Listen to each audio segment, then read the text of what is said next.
Hello students, I am Sonali from Prerna tuition classes. मैं यहाँ पर लेक्चर्स लेती हूँ 11th 12th B Com first year, second year और फाइनल ईयर के। कभी कभी बीबीए की क्लास में पहले लिया करती थी, लेकिन अब दूसरे मैम आने के कारण वो वहाँ पे पढ़ाते हैं।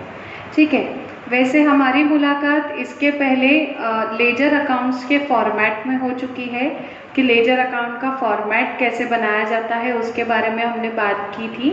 तो उस टाइम पर मैंने आपको फॉर्मेट कैसे बनाते हैं उसके बारे में बताया था।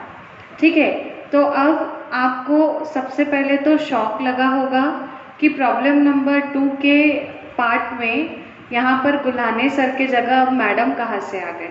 ठीक है, तो एक चीज़ मैं आपको बता देती हूँ कि गुलाने सर जो बेसिक है वो पूरा कंप्लीट कर देते हैं और उसके बाद का जो चैप्टर है उसको मैं कंटिन्यू करती हूँ। ठीक है, तो आप मेरे लिए नए हो, मेरे लिए आप भी नए हो। आपको अभी तक के सर की आदत थी, ठीक है, तो मेरी भी आदत धीरे धीरे हो जाएगी। डोंट वरी, मैं बहुत बुरा नहीं पढ़ाती, लेकिन मैं गुलाने सर के लेवल तक के भी नहीं पहुंची हूँ। लेकिन इतनी श्योरिटी देती हूँ कि आपको मेरे तरफ से कोई प्रॉब्लम नहीं जाएगा। ठीक है, बहुत अच्छे से बिल्कुल आराम से हम सिलेबस को कंप्लीट करेंगे। और इसके पहले मेरे हाथ से 12th क्लास की 3 बैचेस पास आउट हो चुकी है, आपकी चौथी बैच रहेगी। ठीक है, तो 3 साल से मैं 12th क्लास को पढ़ा रही हूँ यहाँ पर, और मुझे 4 साल हो चुके हैं यहाँ पर पढ़ाते हुए। और बाकी हायर क्लासेस को भी मैं और हमारे साथ जो एक शीतल मैडम है और बाकी का पूरा स्टाफ है, वो हर एक क्लास पर कुछ ना कुछ पढ़ाता है। ठीक है, तो हम अभी शुरुआत करेंगे फाइनल अकाउंट ऑफ पार्टनरशिप की, जिसमें सर ने आपको पूरा इंट्रोडक्शन दे दिया था, प्रॉब्लम नंबर 1 भी कंप्लीट कर दिया था और प्रॉब्लम नंबर 1 के आपको 3 पार्ट मिले होंगे। अब इसके आगे का जो भी चैप्टर है वो मैं कंटिन्यू करने वाली हूँ टिल न्यू चैप्टर। जब नया चैप्टर शुरुआत होगी उस टाइम पर आपको गुलाने सर वापस देखने के लिए मिलेंगे। लेकिन हो सकता है कि अगर तब तक के ऑफलाइन क्लासेस की परमिशन मिल जाए तो हम इसी प्रीमाइसेस में मिला करेंगे। अब मैं कुछ नॉर्मल 2-3 इंस्ट्रक्शंस दे देती हूँ जो मुझे ऐसा लगता है कि आपको बता देना चाहिए। पहली बात ये है कि आप अभी 10th पास आउट होकर निकले और उसके बाद अभी आप 11th में हो। ठीक है, और 11th का कोर्स हमने वैसे कंप्लीट कर लिया है, जिसमें टर्मिनोलॉजी आई है, जर्नल आया है, लेजर आया है और ट्रायल बैलेंस आया है। ठीक है, तो जितना 11th के बेसिक में आता है उतना आपको पढ़ाकर हो चुका है। अब उसके बाद हमारे सिलेबस में जो है हमने 12th का सिलेबस शुरू किया है, जिसका पहला चैप्टर है फाइनल अकाउंट्स ऑफ पार्टनरशिप। ठीक है, अब दूसरी चीज़ उसमें ऐसी आती है कि फाइनल अकाउंट्स अगर आप बिल्कुल 5-6 प्रॉब्लम तक सीरियसली अगर पढ़ाई करें, हमने जैसा इंस्ट्रक्शन दिया उसको फॉलो करें, तो आपके लिए फाइनल अकाउंट ये चैप्टर चिल्लर बन जाएगा। और डेफिनेटली जो प्रेरणा ट्यूशन के स्टूडेंट्स हैं उनके लिए कोई भी अकाउंट्स का चैप्टर ये डिफ़िकल्ट नहीं होता। क्यों? क्योंकि यहाँ की पढ़ाने की टेक्निक ही वैसी है कि बिल्कुल पहले ही प्रॉब्लम में आपको समझ जाता है कि आगे करना क्या है। ठीक है, मैं बिल्कुल तारीफ नहीं कर रही हूँ, लेकिन मैं आपको बताना ज़रूरी इसलिए समझती हूँ क्योंकि आपको भी उसी तरीके की पढ़ाई करनी है। अब पहले जब ऑफलाइन क्लासेस होती थी तो ऑफलाइन क्लासेस में ऐसा होता था कि यहाँ पर क्लास में स्टूडेंट्स अवेलेबल होते थे, टीचर यहाँ डायस पर पढ़ाते थे और हमारा इंटरेक्शन होता था। ठीक है, लेकिन आप वहाँ पर बैठे हो आपके घर में और मैं यहाँ से वीडियोस बना के भेजने वाली हूँ, तो इसमें ऐसा एक प्रॉब्लम आता है कि अगर आपको कोई डिफ़िकल्टी आती है तो उसे सॉल्व कैसे किया जाए। ठीक है, बाकी की बात तो बाद में आती है, लेकिन पहली बात आती है कि अगर पढ़ाते समय अगर ऐसा एक पॉइंट आ गया जो आपको बिल्कुल समझ नहीं रहा है तो आप परेशान हो जाओगे कि अरे अब हम आगे क्या करें। एक तो ऑफलाइन, ऊपर से फिर कांटेक्ट भी नहीं कर सकते, यहाँ कॉलेज में आ भी नहीं सकते। ठीक है, तो इसका मैं एक सिंपल आपको सॉल्यूशन बता देती हूँ। आज से अब मैं लेक्चर को कंटिन्यू करने वाली हूँ। तो सबसे पहले मैं आपको मेरा फ़ोन नंबर दे देती हूँ 9111226610। वैसे ये ऑफिस का ही नंबर है, लेकिन ये नंबर मैं आज से अपने पास रखने वाली हूँ ताकि आप लोग मेरे साथ कांटेक्ट कर पाओ डायरेक्टली।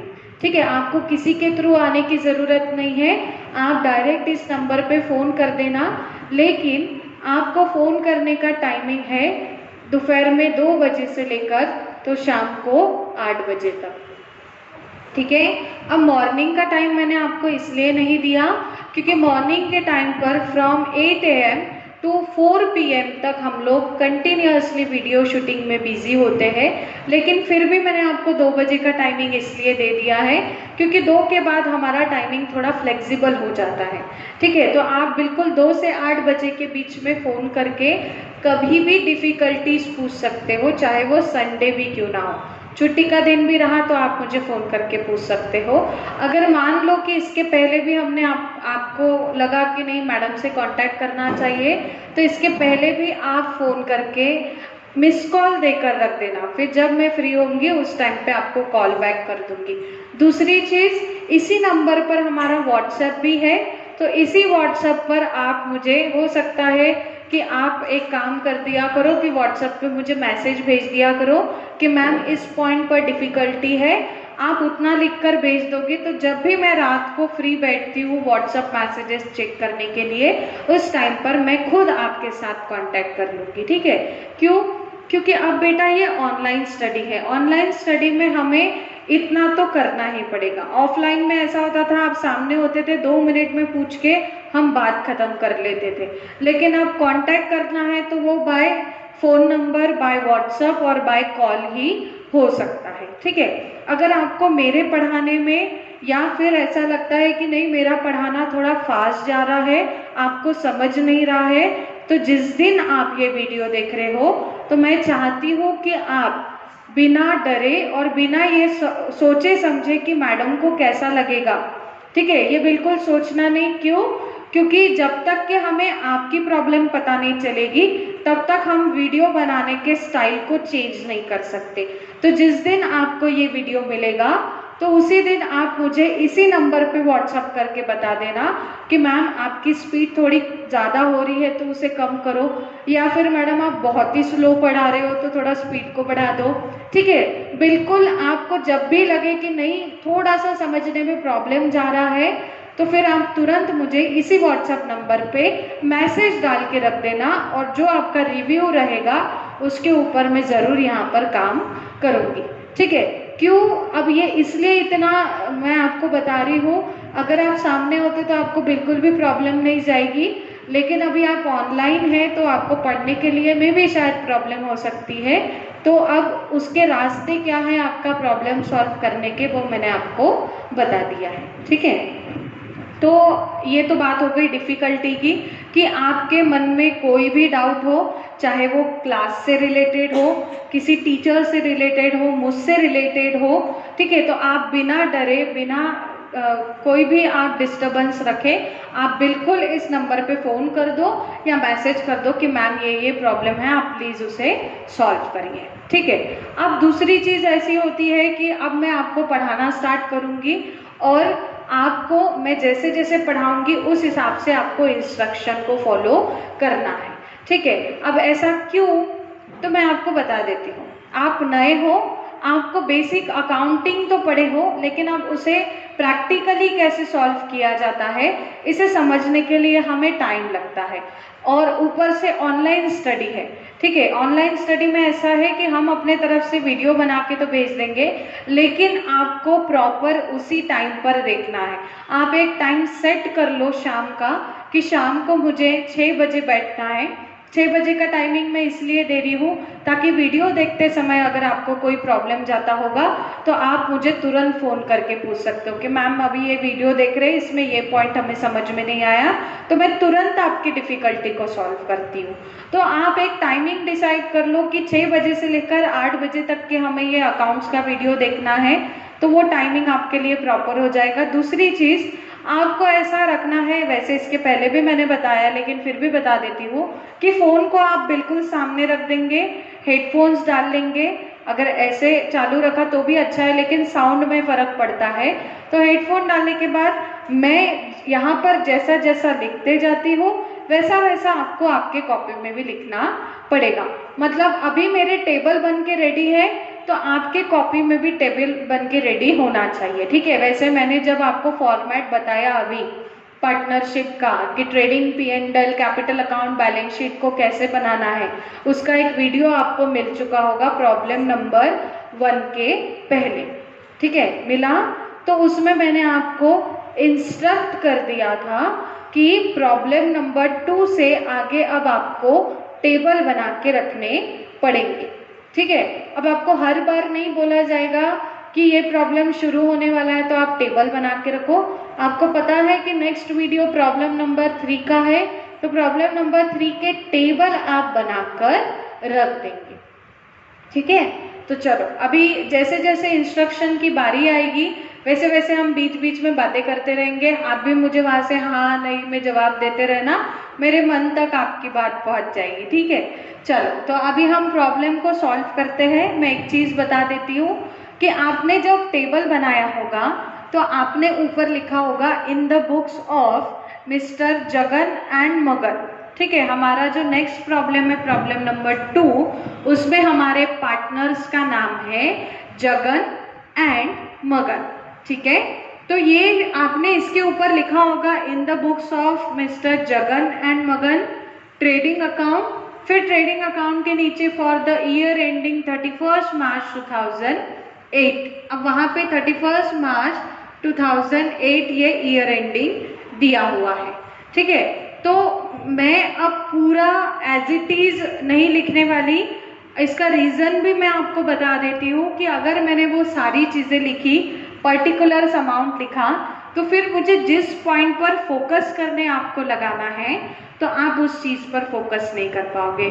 जैसे एक छोटा सा एग्जाम्पल ले लेते हैं कि मैंने आपको बोला मुझे 10 रुपये का कॉइन ढूंढ कर दो, और मैंने आपके सामने एक गंज लाकर रख दिया और उसमें 10 रुपये का कॉइन तो है लेकिन साथ में बहुत सारी कचरा गाड़ी भी है, ठीक है। तो आपका फोकस 10 रुपये के कॉइन पर नहीं रहेगा, आप उसे ढूंढने बैठोगे, एक कचरा अलग करोगे, दूसरा कचरा अलग करोगे, है कि नहीं, आप डिस्टर्ब हो जाओगे। लेकिन वही अगर मैंने क्या किया, मैंने वो गंज दिया लेकिन मैंने कॉइन के साथ और 2-3 कॉइन डाल दिए, 5 रुपये के, 2 रुपये के, 1 रुपये के, है कि नहीं, और फिर बोला कि बेटा देखो 10 रुपये के कॉइन की तरफ ध्यान दो, तो आपका बराबर फोकस उस 10 रुपये के कॉइन पर जाएगा। क्यों? क्योंकि वहाँ पे बाकी की कचरा गाड़ी नहीं है। बिल्कुल उसी तरह मैंने यहाँ बाकी का बिल्कुल कुछ भी नहीं लिखा है ताकि आपको कंफ्यूज ना हो। हम जब भी फोकस करेंगे किसी आइटम पर तो आपको ये टेबल खाली मिलने चाहिए ताकि आपको पता चले कि मैं कौन से साइड पर उस आइटम को लिख रही हूँ, ठीक है। तो हम प्रॉब्लम की शुरुआत करते हैं, प्रॉब्लम नंबर 2 की। होप सो कि आपने टेबल्स बना के रख दिए होंगे, ठीक है। और अगर बीच बीच में ऐसा लगा कि नहीं आपको प्रॉब्लम हो रहा है या कुछ पूछना है तो आप जब भी ये वीडियो देख रहे हैं, मैंने नंबर दे दिया है और टाइमिंग बता दिया है, उस टाइम पर आप फोन करके पूछ सकते हैं। तो हम शुरुआत कर रहे हैं प्रॉब्लम नंबर 2 की, ठीक है। तो फाइनल अकाउंट ऑफ पार्टनरशिप में सबसे पहले हम जब फाइनल अकाउंट्स बनाते हैं तो उसमें 3 अकाउंट और एक स्टेटमेंट बनाते हैं, ठीक है। तो ये ट्रेडिंग अकाउंट, P&L अकाउंट और कैपिटल, ये अकाउंट्स है और बैलेंस शीट को हम अकाउंट नहीं कहते, वो एक स्टेटमेंट होता है, ठीक है। वैसे आपको सर ने पहले ही इंफॉर्मेशन दे दी होगी, ट्रेडिंग क्या होता है, P&L क्या होता है, कैपिटल अकाउंट क्या होता है, बैलेंस शीट क्या होती है, इसके बारे में, ठीक है। तो हम फोकस करते हैं प्रॉब्लम को कैसे सॉल्व किया जाए। तो देखिए बेटा, प्रॉब्लम को पढ़ते हैं हम।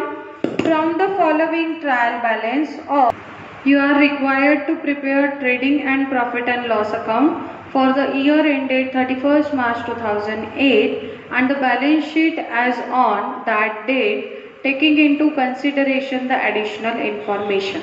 ठीक है, आपके पास देखिए पार्टनर्स दिए हुए हैं, पार्टनर का नाम क्या है, जगन और मगन। ठीक है, तो देखिए जब आपने कैपिटल अकाउंट बनाया होगा तो कैपिटल अकाउंट में आपने ऐसे 2 कॉलम्स बनाए होंगे, बराबर है, जिसमें पहले इसमें लिखा होगा आपने जगन, दूसरे इसमें लिखा होगा आपने मगन, फिर यहाँ पर जगन और दूसरे इसमें मगन। ठीक है, ऐसा कैपिटल अकाउंट में आपने लिखा होगा। अभी आपको बोला है कि ट्रेडिंग P&L और बैलेंस शीट बनाने के लिए, और ईयर एंडिंग कब का है, 31 मार्च 2008 का है। तो देखो हमने लिखा है फॉर द ईयर एंडिंग 31 मार्च 2008, लेकिन बैलेंस शीट में लिखते समय हम एज ऑन लिखते, ये चीज़ ध्यान में रखना बेटा, बैलेंस शीट में लिखते समय हम हर जगह तो हम फॉर द ईयर एंडिंग लिखेंगे, लेकिन बैलेंस शीट में लिखते समय हमें एज ऑन लिखना पड़ता है। ठीक है, तो चलो हमने फर्स्ट लाइन पढ़ ली। कभी कभी ऐसा होता है बेटा कि ऊपर जो आपको एडजस्टमेंट दी है उसमें कभी कभी ऐसा दिया रहता है कि एक आध छोटी सी एडजस्टमेंट दे देंगे। ठीक है, इसलिए ऊपर का पैराग्राफ पढ़ना भी ज़रूरी होता है। उसके बाद देखो ट्रायल बैलेंस दिया है एज ऑन 31 मार्च 2018 का। ट्रायल बैलेंस आपको कुछ इस प्रकार दिया हुआ है, मतलब 3 कॉलम का टेबल में आपको ट्रायल बैलेंस दिया हुआ है, जिसमें पहला कॉलम है पर्टिकुलर, दूसरा कॉलम है डेबिट अमाउंट, तीसरा कॉलम है क्रेडिट अमाउंट। तो ये हो गया आपका ट्रायल बैलेंस, वो भी दिया है 31 मार्च 2008 का, और नीचे दिया हुआ है एडजस्टमेंट, जिसका दूसरा नाम एडिशनल इंफॉर्मेशन भी होता है। ठीक है, अब ये एडजस्टमेंट क्यों दिए जाते हैं प्रॉब्लम में, तो उसके बारे में बता देती। हम जब भी ये फाइनल अकाउंट्स बनाते हैं तो वो हमेशा ईयर एंडिंग को बनाते हैं, मतलब 31 मार्च को बनाएंगे। ठीक है, हमारा फाइनेंशियल ईयर शुरू होता है 1 अप्रैल को एंड ख़त्म होगा 31 मार्च को। मान लो कि ये इसी की बात करते हैं, यहाँ पर मेरा फाइनेंशियल ईयर शुरू हुआ है 31 मार्च 2007 को, और ये ख़त्म हुआ है 31 मार्च 2008 को। मतलब अब जो मैं ये फाइनल अकाउंट्स लिखने वाली हूँ ये पूरे 1 साल का लिखने वाली हूँ, 1 अप्रैल 2007 से लेकर 31 मार्च 2008 तक। ठीक है, अब जो चीज़ें ट्रायल बैलेंस में नहीं आती, ठीक है, हमारा एक्चुअली फॉर्मेट कैसा है अकाउंटिंग का, सबसे पहले जर्नल एंट्रीज पास होती है। किसी भी ट्रांजैक्शन की सबसे पहले जर्नल एंट्रीज पास होती है, उसके बाद जर्नल एंट्री से हम लेजर अकाउंट्स में जाते हैं, और लेजर अकाउंट्स के जो बैलेंस होते हैं उससे हम ट्रायल बैलेंस को बनाते हैं, जो आप 11th के कोर्स में पढ़ चुके हो। और फिर इस ट्रायल बैलेंस से हम फाइनल अकाउंट्स को बनाते हैं। लेकिन जो आइटम ट्रायल बैलेंस में नहीं आए वो आपको नीचे एडजस्टमेंट में मिलते जाएगा। ठीक है, मतलब जो आइटम आपको ऐसा है, अब जैसे हम बात कर लेते हैं क्लोजिंग स्टॉक की, मैं एक एग्जांपल ले लेती हूँ। जो साल के पहले दिन हमारे पास स्टॉक होता है उसे हम ओपनिंग स्टॉक कहते हैं, और साल के आखिरी दिन हमारे गोडाउन में जो बचा कुचा माल रहेगा उसे हम क्या कहेंगे, क्लोजिंग स्टॉक। अब मुझे बताओ, during the year from 1 April to 31 March can you find out closing stock? No. Why? क्यों? क्योंकि हम लोग 31 मार्च को ये अकाउंट्स बना रहे हैं, और क्लोजिंग स्टॉक क्या है, साल के आखिरी में ही पता चलता है कि हमारे पास कितने गुड्स अवेलेबल है गोडाउन में। तो फिर इसलिए क्लोजिंग स्टॉक ही आपको हमेशा एडजस्टमेंट में मिलेगा। मतलब जो चीज़ें ऊपर ट्रायल बैलेंस में नहीं आती, या ऐसा कोई ट्रांजैक्शन जो हम ट्रायल बैलेंस में लिखना भूल गए हैं, वो आपको नीचे एडजस्टमेंट में दिया जाता है। इसलिए जब आपको सर ने पहला प्रॉब्लम पढ़ाया होगा और इम्पॉर्टेंट पॉइंट्स पढ़ाए होंगे, तो उसमें एडजस्टमेंट में आप हमेशा 2 एंट्रीज करते हो और ट्रायल बैलेंस में आने वाले आइटम की हमेशा 1 एंट्री करते हो। कभी कभी एडजस्टमेंट में ऐसी कोई एडजस्टमेंट आएगी जिसकी हमें 3 एंट्री करनी पड़ती है। ठीक है, मतलब क्या कि एडजस्टमेंट में आने वाले हर एक आइटम की 2 या 2 से ज़्यादा एंट्री होगी और ट्रायल बैलेंस में आने वाले हर एक आइटम की सिर्फ 1 एंट्री होगी। समझ गए? तो ये मैंने बता दिया कि एडजस्टमेंट प्रॉब्लम में कैसे क्रिएट होती है। जो चीज़ें हम लिखना भूल जाते हैं वो साल के आखिरी दिन में हमें एडजस्टमेंट के रूप में यहाँ देखने मिलती है और फिर इस एडजस्टमेंट की आपको फाइनल अकाउंट में डबल एंट्री करनी पड़ती है। ठीक है, तो अभी आपको प्रॉब्लम 2 पार्ट में दिया है, एक दिया है ट्रायल बैलेंस, नीचे दिया है एडजस्टमेंट। प्रॉब्लम सॉल्व करने का सीक्वेंस हम सबसे पहले क्या बना लेंगे, ट्रेडिंग P&L, कैपिटल और बैलेंस शीट आपने टेबल बना के रख दिया होगा। प्लस जब मैंने आपको फॉर्मेट का एक वीडियो भेजा था तो उसमें कैपिटल अकाउंट में क्रेडिट साइड आपने लिखा होगा opening capital, interest on capital, salary of partner and commission of partner और आखिरी में न्यू प्रॉफिट। इतनी चीजें आपने ऑलरेडी आपके कैपिटल अकाउंट में लिख के रख दी होगी। ठीक है, और डेबिट साइड आपने लिखा होगा कैश ड्रॉइंग CD, आपने लिखा होगा गुड्स ड्रॉइंग GD और इंटरेस्ट ऑन ड्रॉइंग ID और NL मतलब नेट लॉस। ठीक है, इतने आइटम आपने ऑलरेडी कैपिटल अकाउंट में लिखकर रेडी रखे होंगे और बैलेंस शीट में आपने यहाँ लिखा होगा क्लोजिंग कैपिटल और उसे अंडरलाइन डैश दिया होगा और यहाँ लिखकर रख दिया होगा जगन और मगन। मैंने आपको तभी भी बताया था कि पार्टनर के नाम हर प्रॉब्लम में चेंज होते जाएंगे। ठीक है, तो इतना आपने आपके टेबल में बना के रख दिया होगा। अब हम एक्चुअली प्रॉब्लम को स्टार्ट करेंगे और बिल्कुल आराम आराम से हर एक एडजस्टमेंट की एंट्री करते जाएंगे। ठीक है, तो चलो शुरुआत करते हैं सबसे पहले कैपिटल लिखने से। टेबल में इतना सब कुछ लिखने के बाद आप सबसे पहले लिखेंगे कैपिटल को। तो देखो ऊपर ट्रायल बैलेंस में ये जो आपको ट्रायल बैलेंस दिया है इसमें कहीं तो भी आपको कैपिटल दिया होगा, तो चेक करो प्रॉब्लम में कैपिटल दिया है क्या। सबसे आखिरी में देखो क्या बोला है, कैपिटल अकाउंट्स और वहां पे दिया है जगन और मगन, मतलब जगन ने 30,000 रुपीज का कैपिटल लाया है और मगन ने 20,000 रुपीज का कैपिटल लाया। तो इसे हम ओपनिंग कैपिटल मानते हैं और लिखते हैं कैपिटल अकाउंट में क्रेडिट साइड।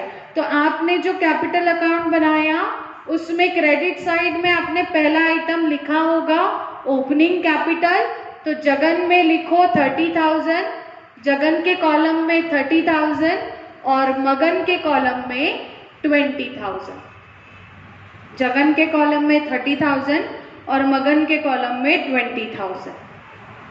ठीक है, हो गया। आपने इतना ओपनिंग कैपिटल लिखकर रख दिया। तो देखो आपने लिख तो दिया। अब मैं आपको एक याद दिला देती कि आपने जब इसको टेबल बनाए होंगे तो सेंटर में एक वो लाइन बना लिए होंगे, हल्की सी लाइन, बराबर है ना, कि जिसमें सर ने आपको बताया होगा कि थाउजेंड्स वाली लाइन राइट में लिखो, उसके बाद की लेफ्ट साइड में लिखो, है कि नहीं। तो वो लाइन को आप फॉलो करना, मैं फॉलो नहीं करूँगी। ठीक है, क्यों? क्योंकि वो लाइन लिखने के कारण में भी शायद आपको ब्लैक बोर्ड की अमाउंट समझ में नहीं आए। तो वो जो लाइन है आप उसको बिल्कुल फॉलो करो। क्यों? क्योंकि उससे टोटल करने में बड़ी आसानी हो जाती है। तो आप उस लाइन को फॉलो करना। ठीक है, मैं डायरेक्टली क्लियर अमाउंट लिखूंगी ताकि आपको अच्छे से दिखे। चलो, तो ओपनिंग कैपिटल लिखने के बाद हम शुरू करेंगे एडजस्टमेंट को, और एडजस्टमेंट जैसे ही खत्म हो जाएगी तो हम जाएंगे फिर ट्रायल बैलेंस पर। तो देखो एडजस्टमेंट नंबर 1 आपको बोला है partner share profit and losses ratio is 3:2। देखो हमारे प्रॉब्लम में 2 पार्टनर है और उनका नाम क्या है, जगन और मगन। जगन और मगन। अब ये जगन और मगन का प्रॉफिट रेशो, अभी इनको चाहे प्रॉफिट हो या लॉस हो तो इनको बांटना पड़ेगा 3:2 के रेशो में। मतलब अगर 5 रुपए प्रॉफिट हुआ तो उसमें से 3 रुपए हम देंगे जगन को और 2 रुपए देंगे मगन को। ठीक है, तो ये प्रॉफिट रेशो का काम हमें कब पड़ेगा, जब हम नेट प्रॉफिट और लॉस को कैलकुलेट करेंगे तब। फिलहाल हमें इस रेशो का काम नहीं है। तो अभी आगे बढ़ते बेटा, पॉइंट नंबर 2 मतलब एडजस्टमेंट नंबर 2। तो मेरे ख्याल से सर ने आपको कहा था मार्किंग करने के लिए। ठीक है, अब ये मार्किंग क्या होती है, तो जब सर ने आपको बताया होगा क्लोजिंग स्टॉक के बारे में तो उसका रेफरेंस आपको मिलेगा इंपॉर्टेंट पॉइंट पर, पॉइंट नंबर 5 पर। तो आपने वहां पर पॉइंट नंबर 5 लिखा होगा। ठीक है, मतलब अगर हमें क्लोजिंग, देखो प्रॉब्लम स्टार्टिंग का है, 3-4 प्रॉब्लम होने तक के, ज्यादा भी हो सकता है, प्रॉब्लम नंबर 6 या 7 तक आपको बहुत सारी चीजें समझने के लिए टाइम लगेगा। एक बार प्रैक्टिस हो गई तो फिर उसके बाद हम वापस से इंपॉर्टेंट पॉइंट की तरफ नहीं जाएंगे। ठीक है, तो देखो पॉइंट नंबर 2 में बोला है द क्लोजिंग स्टॉक, आपको क्लोजिंग स्टॉक दिया है और कहाँ है, कॉस्ट ₹20,000 एंड मार्केट वैल्यू ₹22,500। अब प्रॉब्लम ऐसी है बेटा कि क्लोजिंग स्टॉक जब आपने प्रॉब्लम नंबर 1 पढ़ा तो एक ही वैल्यू दी होगी, बराबर है 45,000 देकर उसने खत्म किया। तो क्लोजिंग स्टॉक एडजस्टमेंट में है और एडजस्टमेंट में आने वाले हर एक आइटम की कितनी एंट्री, 2 एंट्री।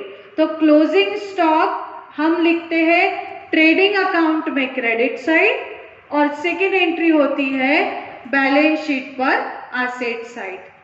ठीक है, लेकिन अब प्रॉब्लम ऐसी है कि क्लोजिंग स्टॉक 2 प्रकार के दिए, एक दिया है कॉस्ट प्राइस, एक दिया है मार्केट प्राइस। तो कॉस्ट प्राइस का मतलब समझ लो, क्लोजिंग स्टॉक मतलब क्या कि साल के आखिरी दिन गोडाउन में जो गुड्स रखे हैं उसे हम क्लोजिंग स्टॉक कहेंगे। अब क्लोजिंग स्टॉक की 2 वैल्यूज दी है, अब वो 2 वैल्यू में एक वैल्यू है कॉस्ट प्राइस। कॉस्ट मतलब उसकी ओरिजिनल कीमत, मतलब हमारे गोडाउन में जो स्टॉक रखा है उसकी ओरिजिनल कीमत है कितनी, 20,000 रुपीज। ठीक है, लेकिन अगर उसी स्टॉक की मार्केट में कीमत देखेंगे, होता है ना कि बेटा हमारे पास जो गाड़ी है घर पे है, हमें पता है कि उसकी ओरिजिनली कॉस्ट आज की 70,000 रुपए है, लेकिन जब आप उसे मार्केट में बेचने के लिए जाएंगे तो वो 70,000 में जाएगी क्या, नहीं, उसकी वैल्यू कम हो जाएगी।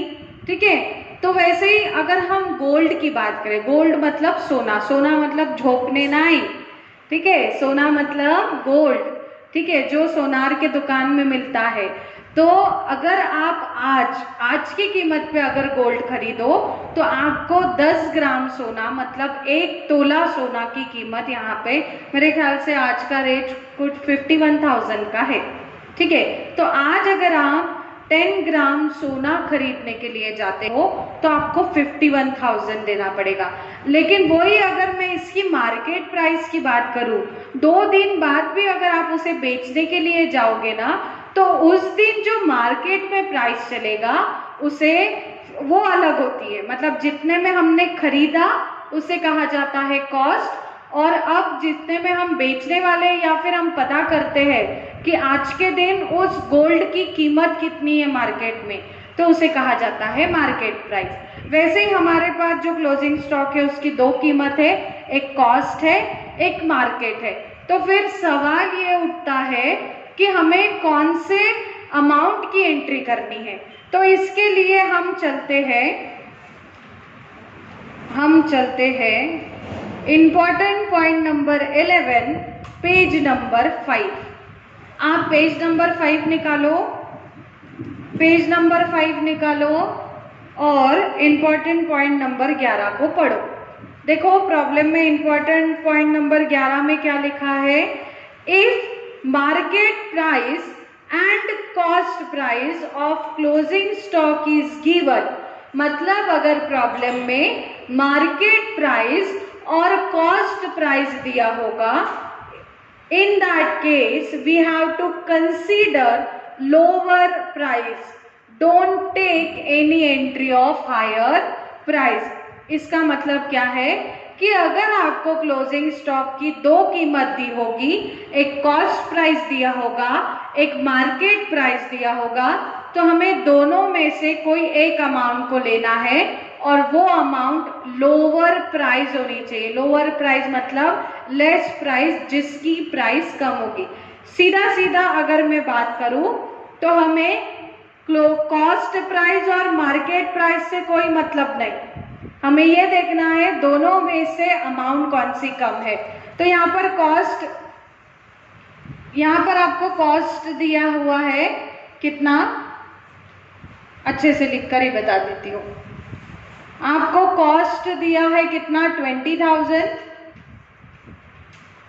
बराबर, और मार्केट प्राइस दिया हुआ है 22,500। तो बेटा हमें कॉस्ट और मार्केट इससे लेन देन नहीं है, हमें ये देखना है कि दोनों में से वैल्यू किसकी कम है, लोअर प्राइस कौन सा है, लेस प्राइस कौन सा है। तो दोनों अमाउंट में से कौन सी अमाउंट छोटी है, 20,000। तो हम 20,000 की एंट्री करेंगे और 22,500 को छोड़ देंगे। समझ गए, मतलब छोटी अमाउंट को लेना है, बड़ी अमाउंट को छोड़ देना है। ठीक है, तो अभी आपके जो नोट्स में लिखा है तो 20,000 पे टिक करो और 22,500 पर क्रॉस लगा दो, मतलब हम सिर्फ 20,000 की एंट्री करेंगे। डन। अब ये तो आपको समझ गया। अब देखो मैं हर एक पॉइंट को इसलिए इतना आराम से पढ़ा रही हूँ ताकि एक बार आपके दिमाग में चले गया। तो अब ऐसा ही अगर पॉइंट नेक्स्ट प्रॉब्लम में आता है तो हम उसके ऊपर ज्यादा बात नहीं करेंगे। हमको एक बार ये कंसेप्ट समझ में आ गई तो नेक्स्ट प्रॉब्लम से वो कंसेप्ट को अलग कर देंगे। तो हमें देखना क्या है कि क्लोजिंग स्टॉक कॉस्ट हो या मार्केट हो, हमें उससे लेन देन नहीं है। हमें देखना है दोनों में से छोटी प्राइस कौन सी, तो छोटा कौन है, 20,000, इसलिए 20,000 की एंट्री करेंगे। और अब क्लोजिंग स्टॉक कहाँ है, एडजस्टमेंट में है, बराबर। एडजस्टमेंट में होने वाले हर एक आइटम की दो एंट्री, कहाँ पर, क्लोजिंग स्टॉक की एंट्री कहाँ पर करेंगे, बिल्कुल दिमाग में बिठाल रहना। अगर मैंने रात को 2 बजे उठाकर भी पूछा बेटा क्लोजिंग स्टॉक की कितनी एंट्री, आपने बोलना चाहिए मैडम 2। कहाँ पर, एक ट्रेडिंग अकाउंट में क्रेडिट, दूसरा बैलेंस शीट पर एसेट साइड। बिल्कुल ये दिमाग में बिठा लेना। तो लिखो ये आपका ट्रेडिंग अकाउंट, ट्रेडिंग अकाउंट में क्रेडिट लिखो, क्लोजिंग स्टॉक, और इसे हमेशा आखिरी में ही लिखा जाता है टोटल के कॉलम के ऊपर। ठीक है, तो यहाँ लिखना क्लोजिंग स्टॉक 20,000, आप लिखना क्लोजिंग स्टॉक 20,000, और इसकी सेकेंड एंट्री होगी बैलेंस शीट पर एसेट साइड, इसको भी नीचे साइड ही लिखते। तो यहाँ लिख देना क्लोजिंग स्टॉक 20,000। ठीक है, क्लोजिंग स्टॉक 20,000 मतलब क्लोजिंग स्टॉक की दो entry, trading account credit side and balance sheet asset side. समझ गए। चलो अभी दूसरी एडजस्टमेंट की ओर जाने से पहले हम देख लेंगे कि अभी तक हमने क्या किया। आपने टेबल बनाए थे, मैंने कुछ जनरल इंस्ट्रक्शंस दिए, फिर हमने प्रॉब्लम पढ़ा, उसमें से जो पार्टनर है ये सब लिख लिया, क्लोजिंग कैपिटल लिखा, फिर सबसे पहले हमने ओपनिंग कैपिटल की अमाउंट लिखी और पहली एडजस्टमेंट को सॉल्व किया जिसमें नया पॉइंट था कॉस्ट और मार्केट का।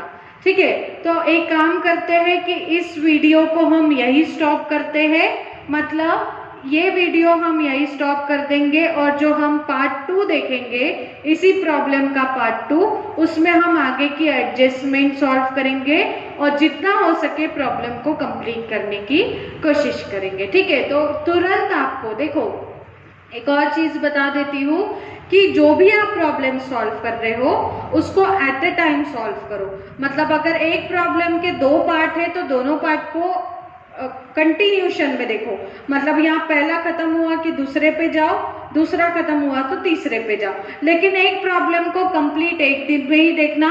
क्यों? क्योंकि हमारी लिंक लगी रहती है और उसमें जल्दी हमें समझ में आ जाएगा। ठीक है, तो मिलते हैं नेक्स्ट वीडियो में प्रॉब्लम नंबर 2 पार्ट 2 में। ओके।